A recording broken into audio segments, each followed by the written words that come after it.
안녕하십니까. 2022 BBS 제주불교 방송에서 준비한 10부작 특집 방송 100세 시대 죽음을 배우다 진행을 맡게 된 이병철이라고 합니다. 네, 첫 시간 우리는 왜 죽음을 두려워할 필요가 없는가 저자시죠. 죽음학 연구가이신 정현채 선생님과 함께 사는 동안 죽음을 공부해야 되는 여러 가지 이유 이야기 좀 나눠봤습니다. 우리가 죽음에 대해서 알아야 하는 이유가 바로 뭘까요? 결국 제대로 죽기 위해서 아닐까 싶습니다. 오늘 방송을 잘 들으시고요. 어쩌면 방법을 찾으실 수도 있을 것 같습니다. 지난 시간에 이어 오늘 정현채 선생님 모시고 좋은 죽음에 대해서 이야기 나눠보도록 하겠습니다. 안녕하십니까? 네네. 예. 안녕하세요. 우리가 지난번 죽음에 대해서 얘기했는데 오늘 두 번째 주제는 좋은 죽음입니다. 네. 예. 그래서 죽음은 우리가 이 세상 태어난 순간 언젠가 맞이해야 될 그런 당연직 그런 것인데 우리가 너무 잘 알고 있지 않습니까? 그 부분에 대해서. 네. 그런데 왜 우리는 죽음을 그토록 두려워할 수밖에 없는지 그 이유는 뭘까요? 그거는 아마 어떻게 보면 자연스러운 거죠. 본능에 해당되는 거니까 살아있는 모든 생명체가 다 죽음을 두려워하니까 그건 뭐 당연한 거고.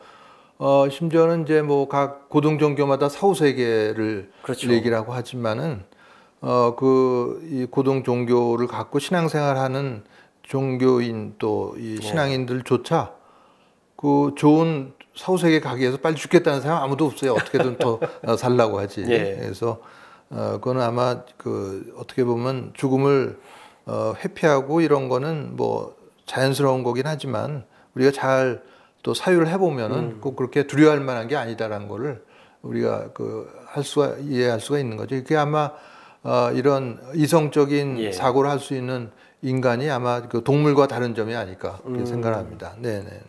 사실 아까 종교 얘기를 하셔가지고 유교 같은 경우는 사후 세계에 대해서 얘기를 안 하고 제사에서 이제 마무리가 되는데 이런 부분은 타 종교하고 왜 그런 차이가 좀 있을까? 그럼 한번 의문점을 갖고 계신 적은 없으시죠? 글쎄요. 그거는 워낙 여러 가지 얘기가 있지만은 제 개인적으로는 잘 아신 것처럼 이제 공자 제자 중에 한 사람이 죽음이 뭔가 물어봤더니 삶도 모르면서 죽음을 알려고 해서 못이 아단을 쳤기 때문에 제가 보기엔 그 뒤로 죽음에 대한 사유가 이루어지지 않은 게 아닌가. 그렇게 또 해답을 또 찾을 수가 그때 있겠네요. 공자님이 나도 잘 모르는데 우리 같이 한번 생각해보자라든가 이렇게 좀 전향적으로 나갔으면은 유교 문화도 좀 달라지지 않았을까. 이렇게 이게 제 개인적인 생각입니다. 네. 그렇군요. 예. 아무튼 그 불교에는 윤회 사상이 있고 또 많은 이들이 죽음이 끝이 아니다 이렇게 좀 얘기해 오지 않았습니까? 선생님께서는 줄곧 죽음은 소멸이 아니라 옮겨감 이런 메시지를 좀 많이 전해주셨는데 그런 의미는 어떤 의미신지? 네, 그거는 어떤 믿음 그런 게 아니고 실제로 이제 관찰된 현상 때문에 그런 건데 과학적으로 죽음과 관련해서 일어나는 중요한 영적 현상의 첫 번째가 이제 근사 체험이 되겠고 또 임사 체험이라고도 얘기하는데 두 번째는 이제 삶의 종말 체험해서 삶의 종말 체험이라고 하는 거는 영어로는 데스벳 비전이라고 얘기를 하는데 이제 근사 체험이라고 하는 건 뭐냐면 이제 요새 심장이 먹거나 하면 전부 다 심폐소생술을 받게 되죠. 그렇죠. 그러면서 이제 다시 살아난 사람의 일부 물론 전부가 하는 건 아니겠지만 일부가 자기가 죽어 있던 동안에 뭔가를 보고 듣고 하는 체험 또 거기에 대한 기억을 근사 체험이라고 얘기를 하는데 전 세계적으로 조사된 바에 의하면 다시 살아난 사람의 10 내지 25% 정도가 그런 체험을 한다고 합니다. 그러니까 25%면은 꽤 많은 숫자죠. 다시 살아난 사람 4명이 1명꼴이니까 이제는 전 세계적으로 수천 건 이상의 사례가 이제 축적이 돼 있는 것이고 삶의 종말 체험이라고 하는 건 뭐냐면 임종하는 사람이 눈을 감기 전에 먼저 세상 떠난 가족이나 지인의 마중을 받는 또는 임종하는 사람이 멀리 떨어진 공간에 있는 가족이나 지인들 앞에 모습을 나타내기도 하는 이런 현상을 삶의 종말 체험이라고 얘기를 합니다. 우리가 이해를 더 쉽게 하기 위해서 우리가 흔히 영화에서 봤을 때 이렇게 영화에서 죽음을 맞이했는데 영혼이 자기 몸을 보고 있고 주변 식구들이 슬퍼하는 모습이라든지 이런 걸 임사체험 이렇게 표현을 그렇죠. 그 중에 이제 체외 이탈에 해당이 되는 거죠. 체외 이탈이. 근데 그거는요 사실은 그런 근사 체험이라고 하는 건 하고 싶어하는 체험이 아니고 어떤 사고를 당하거나 우발적인 사고를 당하거나 해서 겪게 되는 그런 체험을 얘기를 하는데 그런 이제 몸을 벗어나고 이런 거는요, 사실은 근사 체험 때만 하는 게 아니고 예. 깊은 수면이나 명상 중에도 일어나기도 합니다. 또 사실 우리 모두가 다 그런 예. 체험을 갖고 있어요. 언제 하냐면 우리 그 잠재의식 속에는 오래전에 예. 우리가 그 삶을 딱 몇십 년 딱 한 번 살고 소멸해버리는 연기처럼 호련히 소멸해버리는 일회성 존재가 아니고 우리가 수많은 삶을 살아왔고 예. 또 앞으로도 살아갈 것이기 때문에 그 지난 삶에 대한 기억 속에는 다 그런 게 있는 거죠. 예. 예를 들어서 한 100년에 200년 전에 당시의 가족들이 슬퍼하는 모습을 보면서 자기에게 오래되고 낡은 육신에서 벗어나면서 예. 가족의 슬픔을 뒤로 하고 떠올랐던 기억 이런 것들이 누구나 다 있어요. 있는데 이제 보통 때는 그런 기억이 이제 봉인이 된 상태이기 때문에 알 수가 없는 거지만은 그런 기억들도 갖고 있는 거죠. 네. 선생님 아까 명상 얘기를 하셔서 네. 명상의 가장 네. 기본적인 네. 그 처음이 자신과의 거리 두기지 네, 않습니까? 네. 거리 두기를 통해서 나 자신을 좀 바라보는 그런 건데 사실 그거하고도 좀 어찌 보면은 명상도 그걸 연습하는 그런 네, 것일 네. 수도 있겠네요. 그렇게. 네네네. 그럴 수도 있겠죠. 예. 네네네. 아 그렇군요.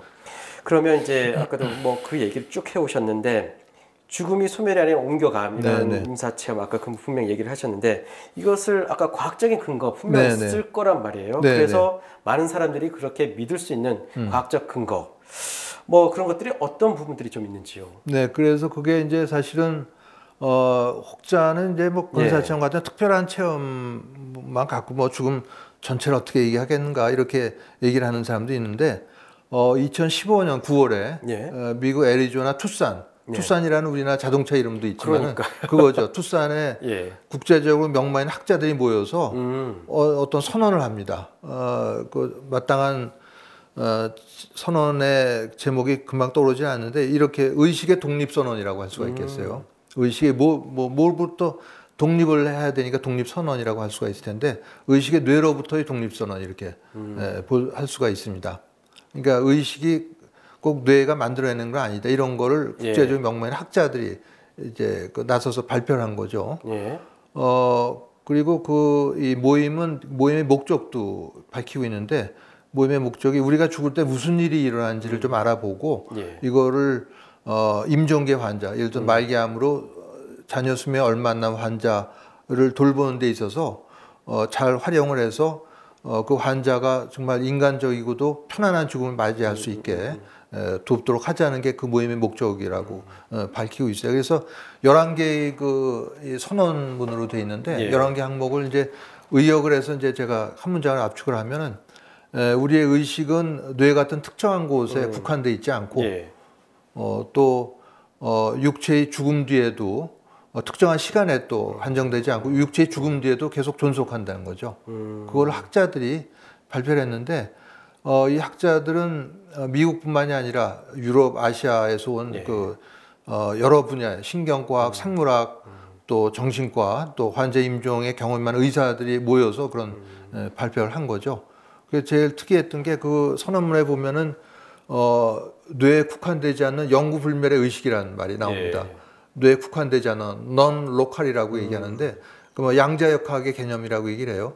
그 다음에 이제 그 영구불멸, 임모탈 의식 이런 말이 나오고 또 이 살아가는 가족이 이제 말기암 같은 걸로 세상을 떠나고 나서 떠나게 될 여행, journey라는 말도 나오는데 그 영구불멸이라든가 여행 이런 말은 이게 과학이나 의학의 연구에서는 거의 사용되지 않은 용어인데 그런 게 있어서 이제 놀랍고 신선하기도 했어요.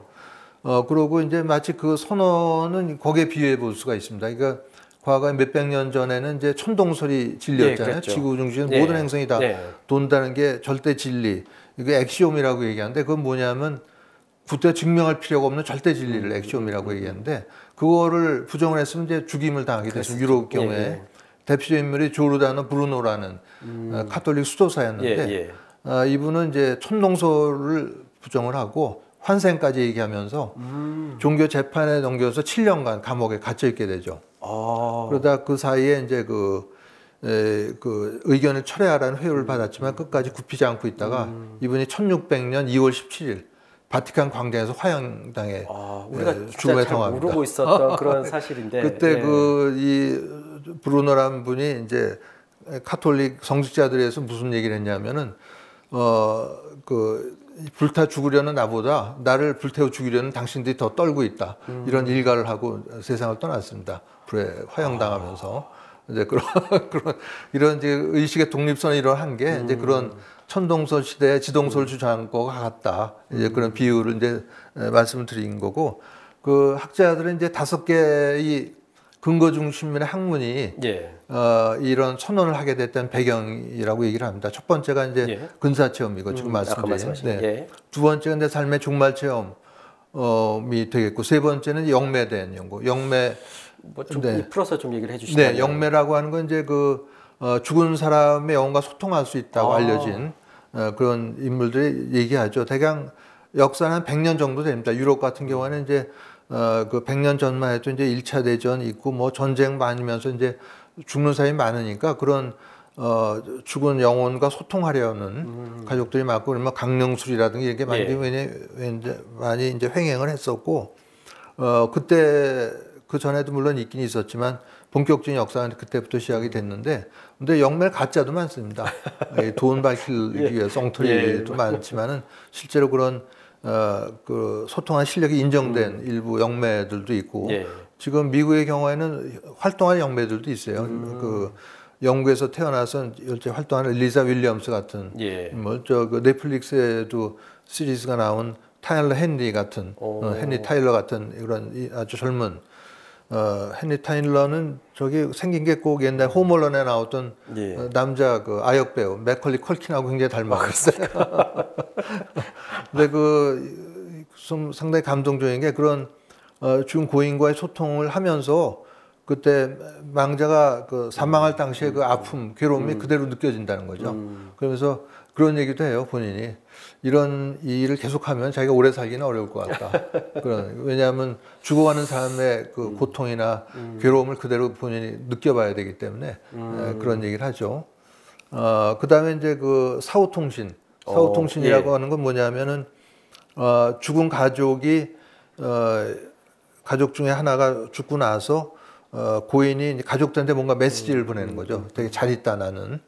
그래서 이제 되게 그 전통적으로 많이 나온 건 이제 무지개라든가 어떤 나비 같은 게 무지개가 나올 때가 아닌 상황에서 무지개가 뜬다든가, 나비가 날아다닐 때가 아닌데 나비가 온다든가 이런 것들이 많고, 최근에는 현관에 센서등 오작동이 있습니다. 거의 다 현관에 센서등이 있는데 아무 문제가 없는데 센서등이 갑자기 꺼졌다 켜졌다를 반복한다든가, 누가 돌아가시고 나서 그런 것들이 있는데, 그 사후통신이라고 하는 거는 고인이 조금 전에 얘기했던 영매라든가 뭐 최면 이런 걸 통하지 않고 직접적이고도 자발적으로 뭔가를 전해주는 그런 걸 얘기하죠. 꿈을 통한 그런 사후통신 방법도 있고요. 그리고 네 번째, 근데 다섯 번째는 이제 어린애들을 통한 이제 전생의 기억. 되게 그 일부 어린애들 중에서 한 2살 무렵부터 자기의 전생, 패스트 라이프를 기억하는 어린이들이 있고, 그게 계속되다가 7, 8살을 정점으로 해서 이제 기억이 사라지게 되는데, 그걸 가장 많이 연구한 게 이제 미국 버지니아 대학의 인지과학 연구소예요. 그 이끌었던 인물이 이안 스티븐슨이라는 정신과 교수고, 그분이 이제 그 생전에 2,400여 수많은 자료를 모았는데, 그렇게 많은 자료를 모으게 된 거는 이제 어떤 사례가 보고가 되면은 되게 이제 인도라든가 미얀마 이런 환생 개념이 일반적인 지역에 그런 보고가 되면은 이제 그 팀을 꾸려서 가서 정말 뭐 거짓말 탐지기까지 동원해 가면서 거짓말한 건 아닌지 이런 걸 다 범죄 사건 수사하듯이 해서 이제 모은 게 2,400내 굉장히 많은 자료인데, 그렇게 많은 자료를 갖고 있으면서도 이안 스티븐스 교수는 모든 인간이 환생하는 건 아니다. 모든 인간이 환생한다는 얘기를 안 했어요. 환생을 암시하는 사례들 이렇게만 얘기했는데, 그분이 아마 2007년인가 세상을 떠났는데, 세상을 떠나기 전에 그 미국에서 있던 어떤 사례, 제임스 라이닝 거라는 2차 대전 때 이제 전투기 조종사였던 사례가 있는데, 그 사례를 접하고 나서는 이건 틀림이 없구나. 죽기 전에 심증을 붙였다고 그래요. 그래서 지금은 그분이 떠나고 이제 짐 터커라는 소아정신과 의사가 짐 터커 교수가 이제 이끌어 갖고 있는데, 전반적으로 모은 사례가 한 3,000례 정도 된다고 하니까 우리나라는 사실은 미국이 건국되기 전부터 전생을 얘기했지만은 뭐 조사한 게 아무것도 없으니까 자료가 아무것도 없는 거죠. 그래서 아마 제 보기에는 몇 년 내에 미국에 가서 환생 윤회로 박사학위 받고 오는 사람이 있지 않을까, 생기지 않을까. 저는 이 선생님이 그 얘기를 하시니까 갑자기 떠오르는 게 좀 있었는데, 우리가 아까 사후통신에는 영매라든지, 사실 불교계에도 49제라는 게 있지 않습니까? 그 영가가 돌아가시고 나중에 49일 동안 가족과의 소통, 이런 부분들이 사실은 아직도 과학적으로 증명은 안 됐습니다만은 어찌 보면 그게 영적인 존재와 현재 그렇죠. 살고 있는 소통이라고 좀 볼 수가 있거든요. 이런 부분도 사실은 뭐 좀 연구를 한다면 연구 논문으로도 충분히 가치가 그렇죠. 있지 않을까. 그것도 뭐 충분히 가능하죠. 갑자기 그런 생각을 좀 이렇게 해보게 됐습니다. 그 아까 제가 결론을 안 줬는데 그 5가지의 근거 중심의 학문이 바탕에 대해서 자기네들 과학자가 모여서 이런 의식의 독립선을 하게 된 배경이 됐다고 이제 밝히고 있는 거죠. 그거는 그 학술지 찾아보면 선언문 다 확인해 볼 수가 있습니다. 이런 게 선언문. 알겠습니다. 우리가 아까 미신으로 좀 알고 있던 것도 사실은 이제 과학적인 근거를 통해 가지고 좀 더 이렇게 증명이 된다고 하면은 우리한테 좀 더 믿음이 가고 그러지 않을까, 그런 생각 좀 해보게 되는 것 같습니다. 뭐 결국은 뭐 우리가 뭐 잘 살고 잘 죽고 그런 것은 뭐 당연히 죽음을 맞이하게 되는데, 우리 첫 주제에서 얘기했다시피 좋은 죽음 이런 부분들을 뭐 교수님이 항상 이렇게 알려오신 거 아니겠습니까? 좋은 죽음이란 어떤 죽음인가?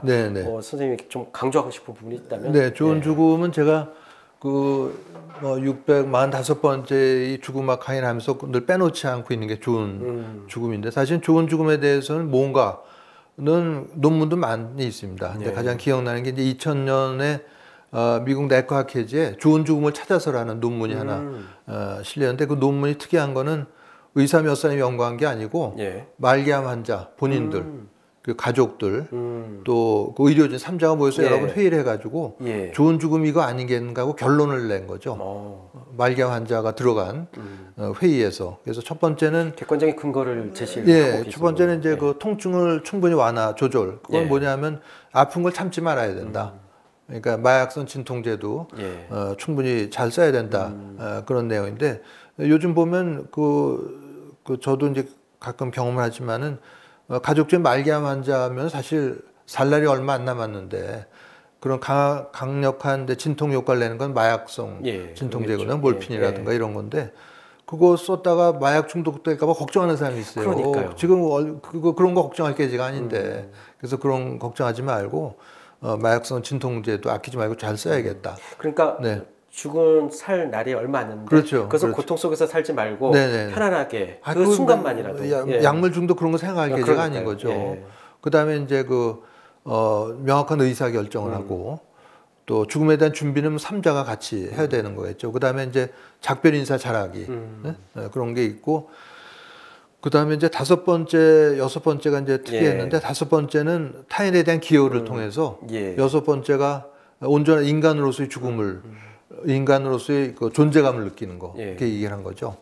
그래서 이제 그게 제일 기억나는 인물이 이제 폴 뉴만이라는 미국 배우가 있죠. 뭐 좀 나이 드신 분들은 다 아는 잘생긴 배우인데, 2008년도에 폐암으로 세상을 떠났습니다.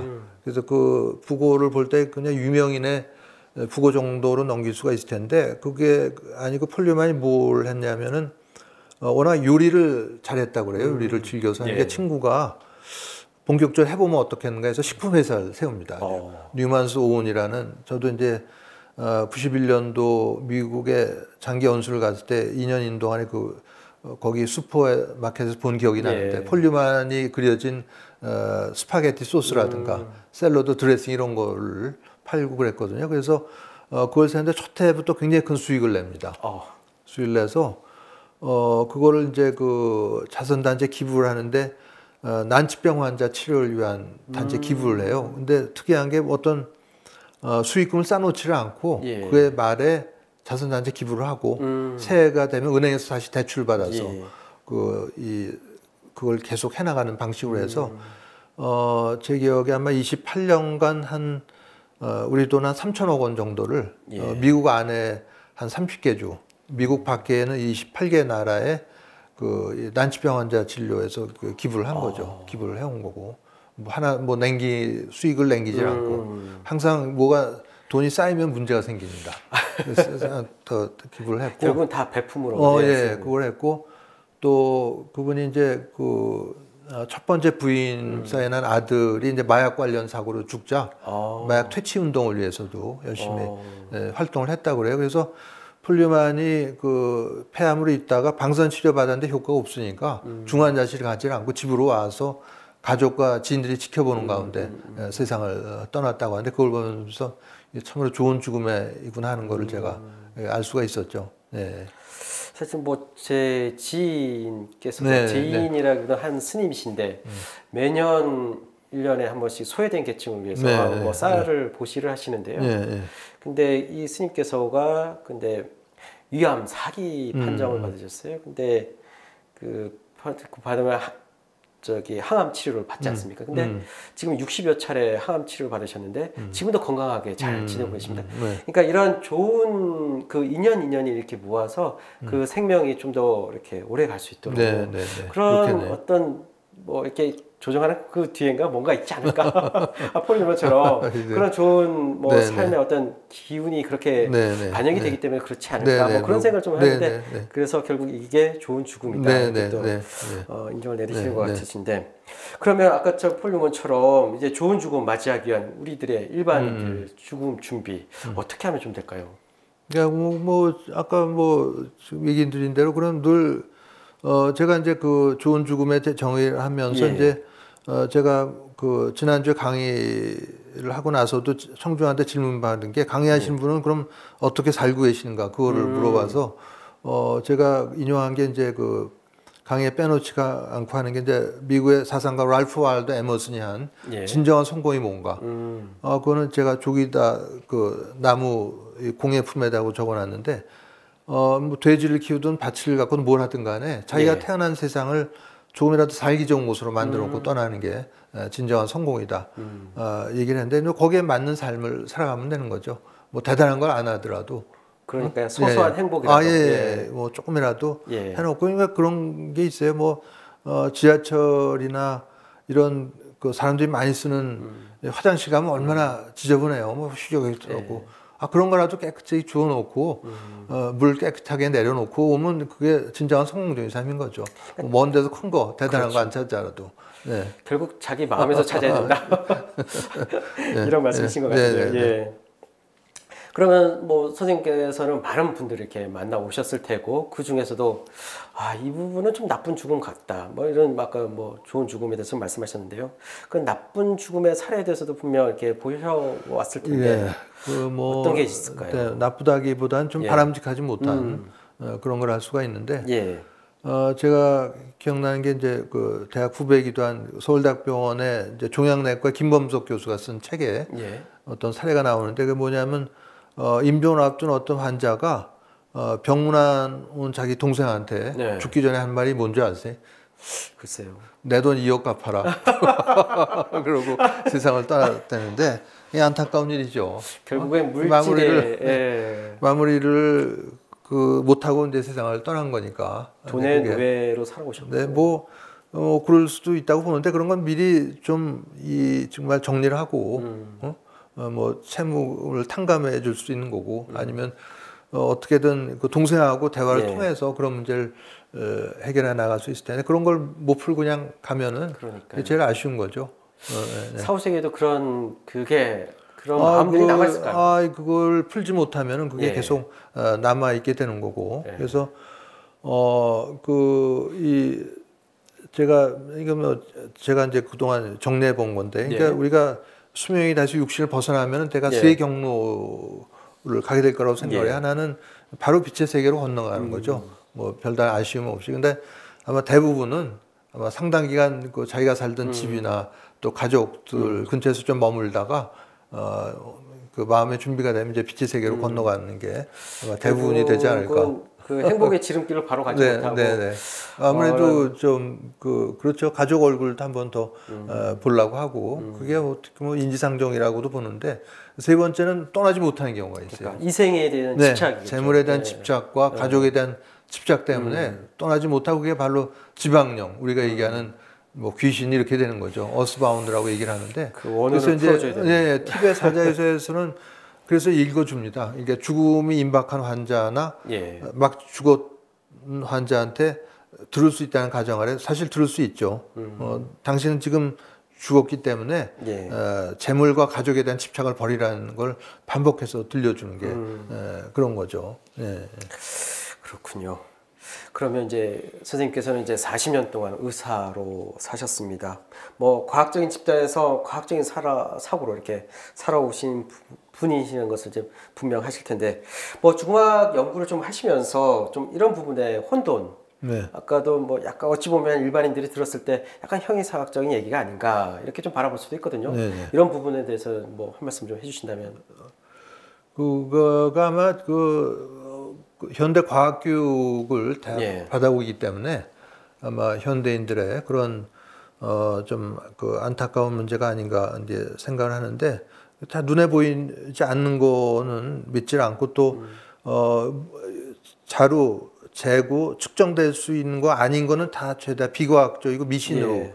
다 보기 때문에 그게 이제 제일 문제인 것 같아요. 사실은 자루 재지도 못하고 측정되지 않지만은 사실인 것들이 얼마든지 예. 있는 것이죠. 예를 들어서 그런 거죠. 제가 40년 동안 내과 중에서 이제 소화기 질환 환자들을 예. 이제 진료를 했기 때문에 보면은 속이 아프다, 쓰리다, 속이 더부룩하다.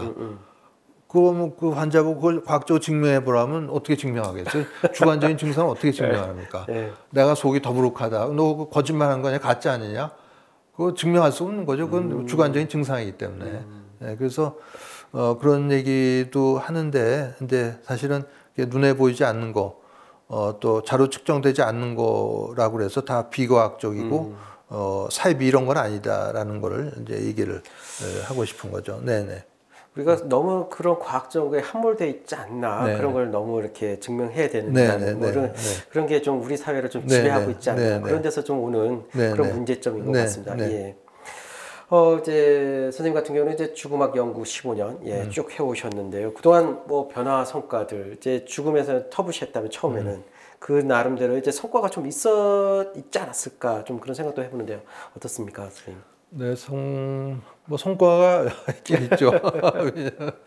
이렇게 많은 사람들이 이제 죽음을 이제 다루기 시작을 했고, 제가 이제 2007년도에 처음 죽음학 강의를 했고, 한국 죽음학회에서, 그리고 아마 2년 뒤인가로 기억을 하는데 어느 의학 학술 단체에서 이제 강의 요청이 왔어요. 그래서 이제 1시간 강의 요청이 와서 강의 제목을 적어내라고 그래서 제가 그때 죽음과 임종이라는 제목으로 하겠다고 그랬더니 같이 거기 학회에서 연락이 왔어요. 예. 강의 제목에 죽음이 들어가 있어서 너무 칙칙하다. 좀 다른 걸 바꿔줄 수 없겠는가. 그래서 알겠다고 그래서 제가 그걸 지워버리고 아름다운 마무리로 하고. 근데 내용은 뭐 똑같죠. 그 한 게 벌써 한 10여 년 전. 네네. 그래서 최근 들어오면서부터는 그런 강의 제목에 죽음 쓰는 거를 뭐 회피하는 경우는 별로 없어져서 많이 낮았다고 생각을 했는데 꼭 그렇지 않더라고요. 바로 작년 12월에 어느 그 대기업 은퇴한 의료원들 모임 자리에서 강의할 기회가 있었는데 이런 걸 하기로 했죠. 그래서 죽음은 소멸인가 옮겨감인가로 강의를 하겠다고 그랬더니 거기 저한테 다리를 놔준 분이 그 위에 분들이 제목에 죽음이 있어서 아주 찝찝하고 별로 안 좋아한다. 그래서 바꿔줄 수 없겠는가. 그래서 제가 역시 또 뭔지 알아보고 이 지성을 위한 아름다운 마무리 이렇게 또 강의한 적이 있어요. 그리고 또 그 한 2, 3년 전에도 뭐 이건 또 프라이버시 때문에 구체적으로 밝히기는 어려운데 무슨 어느 대학, 그러니까 정규 대학은 아니고 이제 어떤 이런 대학에서 이제 강의 요청이 와서 뭐 잘 대화를 했어요. 그런데 제목을 얘기해 달라고 그랬더니 제가 이제 죽음은 소멸인가 옮겨간가 했더니 강의 요청하던 분이 말을 끊더라고요. 정막이 흘러서 제가 바로 눈치채고 그러면 그 죽음을 빼버리고 아름다운 마무리를 하겠다. 그래서 그쪽에서 이제 결론은 다 그렇게 그때서야 이제 깔깔거리고 이제 웃음이 소리가 나면서 겨우 대화를 마쳤던 기억이 있는데, 그래서 전반적으로 도와지는 것 같았는데도 아직도 죽음 문화가 척박하구나 하는 거를 좀 많이 느끼게 되죠. 많이 좋아진 거이면 틀림없지만은 예. 아직도 갈 길이 멀다. 그런 걸 그래도 뭐 시각으로 이렇게 좀 좋아지는 그런 경향을 좀 보이고 있으니까요. 네, 그 노력이 네. 헛되지는 네, 않은 것 네, 같습니다. 네, 네. 선생님이. 이제 뭐 선생님이 이제 학자로서 죽음 연구만 이렇게 해오시지는 않으신 걸로 좀 알고 있습니다. 이제 뭐 이제 앞으로 알리는 일 많은 이제 일을 해야 되실 것 같고요. 앞으로 과정 이제 가장 어렵다고 이제 죽음을 뭐 강의를 하시거나 하시면서 아무래도 인식 개선을 이제 바로 시켜야 되는 그런 부분들에 초점을 맞추고 계시지만 그래도 앞으로 좀 이렇게 개선해야 될 점 뭐 이런 부분이 좀 있으시다면 어떤 부분을 좀 들 수가 있을까요? 그렇죠. 그게 제가 아마 몇 년 전에 어떤 노인들, 저도 이제 노인이 됐긴 했습니다만 노인들 예. 대상으로 이제 죽음 강의를 했더니 강의 다 했더니 끝나고 어떤 노인 한 분이 질문한 게 우리더러 지금 죽으란 얘기냐 이런 이런 그 질문을 해서 아주 제가 당황했던 적이 있는데 그 미리 저 강의 제목도 나갔으니까 그 싫으면 안 들으면 되는데 실컷 다 듣고 나서는 이제 그런 질문을 하는 거 보고 아주 당황했던 적이 있는데 그게 사실은 그냥 안타까운 일이죠. 이게 아마 잘못된 선입견 때문에 죽음을 얘기하면은 너무 그 비관적으로 되고 예. 염세적으로 되고 그렇지 않을까 걱정하는데 사실은 그게 아닙니다. 오히려 정반대로 그 아까 영국 얘기를 좀 하단 말했지만 영국에서 시작된 데스카페 모임이 예. 그거죠. 그러니까 레스토랑이나 카페를 임대를 해가지고 그 관심 있는 사람들이 회비를 내고 모여서 이제 음식 뭐 맥주 한잔 하면서 죽음에 대한 얘기를 나누는 겁니다.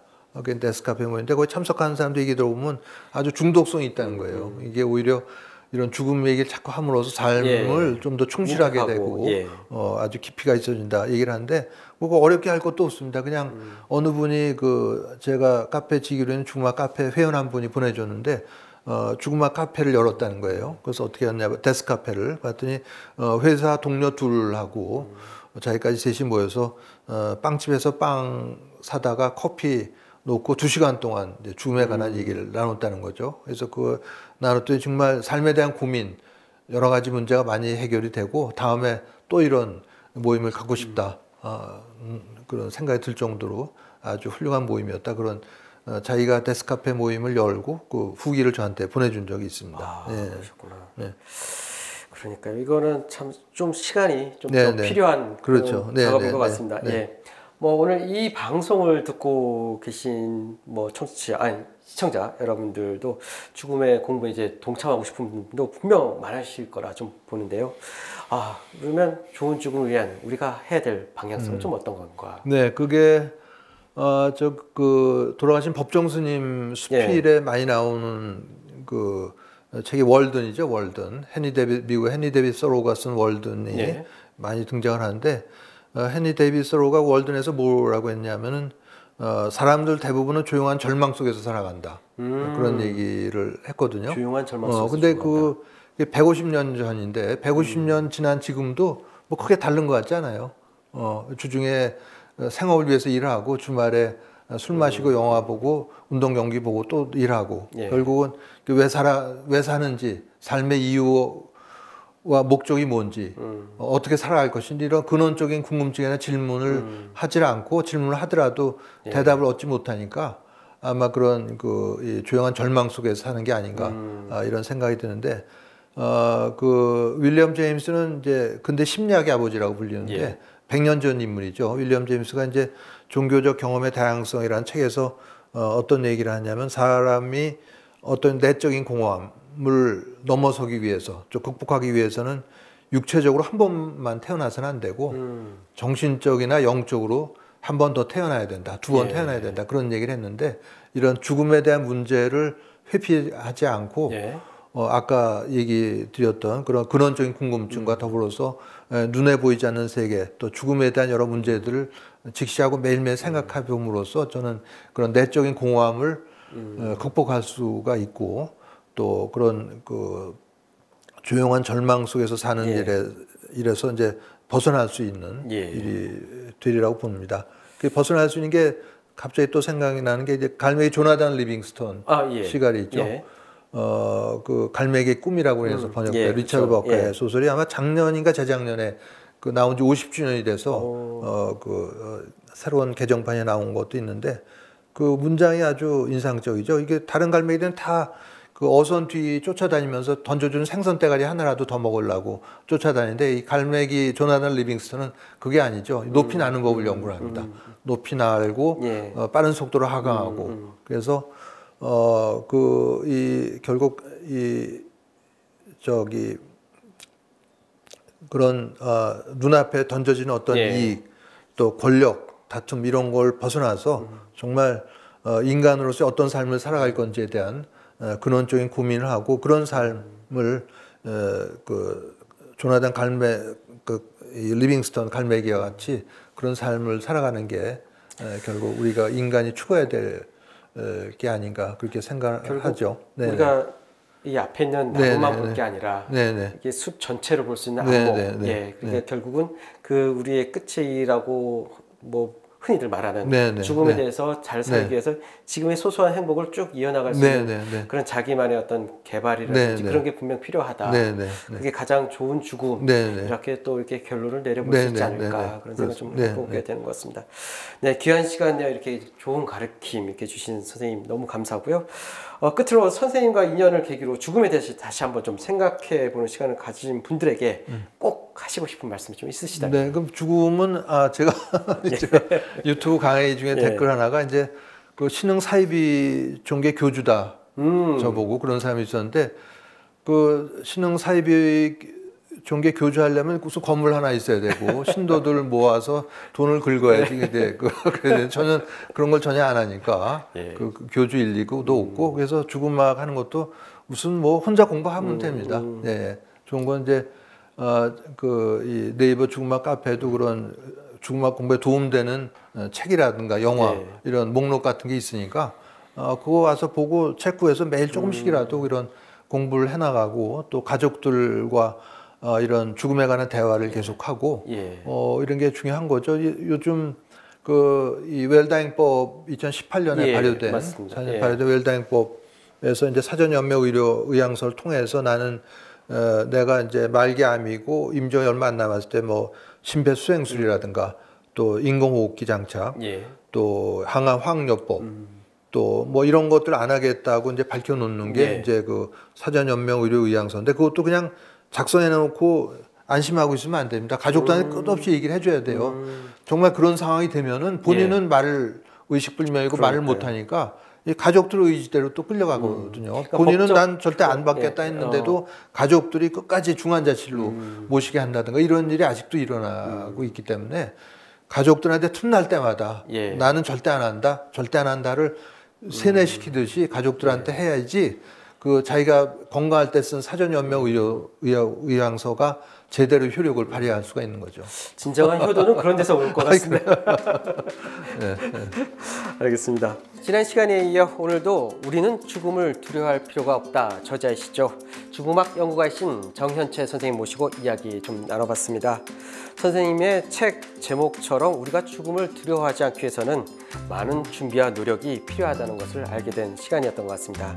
다음 이 시간에는요.